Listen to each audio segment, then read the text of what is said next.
بات کرتے ہیں، یہ انہوں نے اپنی جرنی جو ہے اس وقت شروع کی جب جموں اور کشمیر کے لوگ غلام تھے۔ ہم لوگوں کے پاس کوئی حق نہیں تھا، ہم لوگوں کے پاس اس طرح سے بات کرنے کا حق تو دور کی بات، اگر مہاراجہ چاہتے آپ مر جاتے، مہاراجہ چاہتے آپ جی لیتے،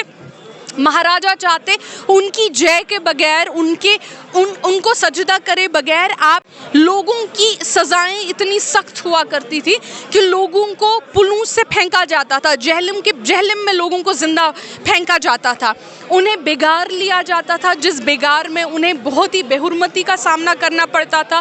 وہاں سے تو لوگ کبھی واپس آتے بھی نہیں تھے۔ کشمیر میں ہماری ایک کہاوت ہے، کبھی غصے میں ہم بولتے ہیں کہ بونجن برت سب، بونجن جو ہے وہ بھی ایک قسم کی بگار تھی۔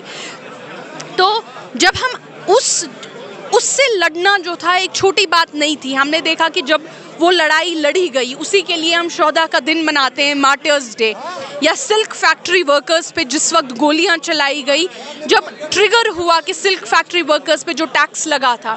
تو یہ جو جرنی تھی شیخ محمد عبداللہ صاحب کی یہ بہت پہلے شروع ہوئی۔ اس میں ایک ڈاکیومنٹ بہت اسپیسیفک لایا گیا تھا جسے نیا کشمیر کہا گیا تھا۔ وہ ڈاکیومنٹ جو تھا نیا کشمیر کا، وہ جموں اور کشمیر کی عوام کے لیے، وہ جموں اور کشمیر کی عوام کی ڈگنیٹی کا، یہاں کے لوگوں کی عزت کا وہ ایک مینیفیسٹو تھا۔ آج تک اگر آپ نیا کشمیر کا ڈاکیومنٹ پڑھیں گے آپ دیکھیں گے کہ اس میں کس طرح سے یہاں کے لوگوں کو عزت دی گئی تھی اور کہا تھا کہ ہم لوگ غلام نہیں ہیں۔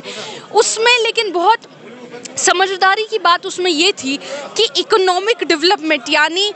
انسان کے پاس کتنا پیسہ ہے اور اس کی کتنی عزت ہے، کہیں نہ کہیں ان دونوں کو لنک کیا گیا تھا، کیونکہ انفارچونیٹلی یہ دنیا ایسے ہی چلتی ہے۔ اس میں ہم نے دیکھا کہ